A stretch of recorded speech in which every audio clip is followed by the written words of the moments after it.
Proverbs 4. Listen, my sons, to a father's instruction. Pay attention and gain understanding. I give you sound learning, so do not forsake my teaching. For I too was a son to my father, still tender and cherished by my mother. Then he taught me, and he said to me, Take hold of my words with all your heart. Keep my commands, and you will live. Get wisdom, get understanding. Do not forget my words or turn away from them. Do not forsake wisdom, and she will protect you. Love her, and she will watch over you. The beginning of wisdom is this: get wisdom. Though it cost all you have, get understanding. Cherish her, and she will exalt you. Embrace her, and she will honor you. She will give you a garland to grace your head and present you with a glorious crown. Listen, my son, accept what I say, and the years of your life will be many. I instruct you in the way of wisdom and lead you along straight paths. When you walk, your steps will not be hampered. When you run, you will not stumble. Hold on to instruction. Do not let it go. Guard it well, for it is your life. Do not set foot on the path of the wicked or walk in the way of evildoers. Avoid it. Do not travel on it. Turn from it and go on your way. For they cannot rest until they do evil. They are robbed of sleep till they make someone stumble. They eat the bread of wickedness and drink the wine of violence. The path of the righteous is like the morning sun, shining ever brighter till the full light of day. But the way of the wicked is like deep darkness. They do not know what makes them stumble. My son, pay attention to what I say. Turn your ear to my words. Do not let them out of your sight. Keep them within your heart, for they are life to those who find them, and health to one's whole body.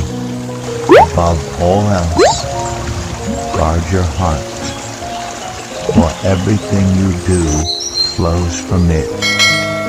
Keep your mouth free of perversity. Keep corrupt talk far from your lips. Let your eyes look straight ahead.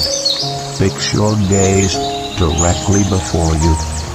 Give careful thought to the paths for your feet, and be steadfast in all your way. Do not turn to the right or the left. Keep your foot from evil.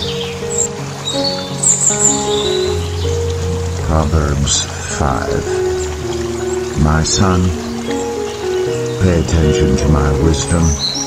Turn your ear to my words of insight, that you may maintain discretion, and your lips may preserve knowledge.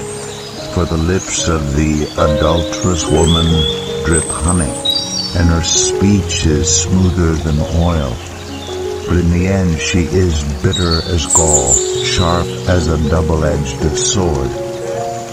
Her feet go down to death. Her steps lead straight to the grave. She gives no thought to the way of life. Her paths wander aimlessly, but she does not know it.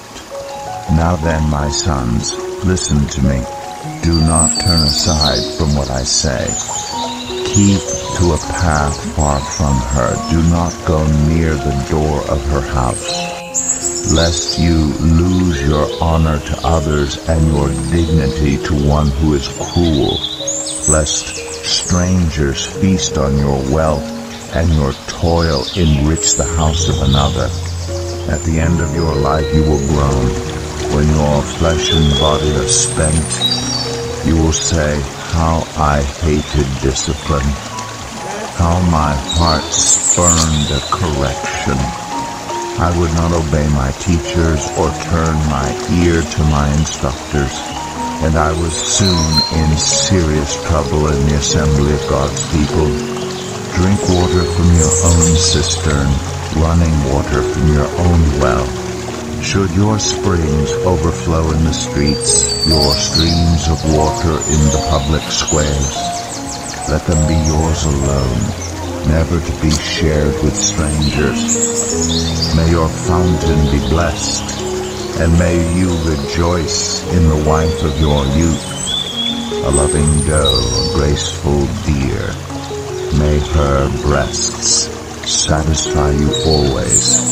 May you ever be intoxicated with her love. Why, my son, be intoxicated with another man's wife? Why embrace the bosom of a wayward woman? For your ways are in full view of the Lord, and he examines all your paths. The evil deeds of the wicked ensnare them. The cords of their sins hold them fast. For lack of discipline, they will die, led astray by their own great folly.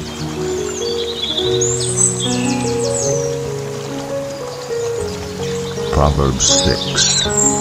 My son, if you have put up security for your neighbor, if you have shaken hands in pledge for a stranger, you have been trapped by what you said, ensnared by the words of your mouth. So do this, my son, to free yourself, since you have fallen into your neighbor's hands. Go to the point of exhaustion, and give your neighbor no rest. Allow no sleep to your eyes, no slumber to your eyelids. Free yourself like a gazelle from the hand of the hunter, like a bird from the snare of the fowler. Go to the ant, you sluggard. Consider its ways, and be wise. It has no commander, no overseer or ruler. Yet it stores its provisions in summer, and gathers its food at harvest. How long will you lie there, you sluggard? When will you get up from your sleep? A little sleep, a little slumber, a little folding of the hands to rest, and poverty will come on you like a thief, and scarcity like an armed man. A troublemaker and a villain who goes about with a corrupt mouth, who winks maliciously with his eye, signals with his feet, and motions with his fingers, who plots evil with deceit in his heart. He always stirs up conflict. Therefore, disaster will overtake him in an instant. He will suddenly be destroyed without remedy. There are 6 things the Lord hates, 7 that are detestable to him: haughty eyes, a lying tongue, hands that shed innocent blood, a heart that devises wicked schemes, feet that are quick to rush into evil, a false witness who pours out lies, and a person who stirs up conflict in the community. My son, keep your father's command, and do not forsake your mother's teaching. Bind them always on your heart, fasten them around your neck. When you walk, they will guide you. When you sleep, they will watch over you. When you awake, they will speak to you. For this command is a lamp, this teaching is a light, and correction and instruction are the way to life, keeping you from your neighbor's wife, from the smooth talk of a wayward woman. Do not lust in your heart after her beauty, or let her captivate you with her eyes. For a prostitute can be had for a loaf of bread, but another man's wife preys on your very life. Can a man scoop fire into his lap without his clothes being burned? Can a man walk on hot coals without his feet being scorched? So is he who sleeps with another man's wife. No one who touches her will go unpunished. People do not despise a thief if he steals to satisfy his hunger when he is starving. Yet if he is caught, he must pay 7-fold, though it cost him all the wealth of his house. But a man who commits adultery has no sense. Whoever does so destroys himself. Blows and disgrace are his lot, and his shame will never be wiped away. For jealousy arouses a husband's fury, and he will show no mercy when he takes revenge. He will not accept any compensation. He will refuse a bribe, however great it is.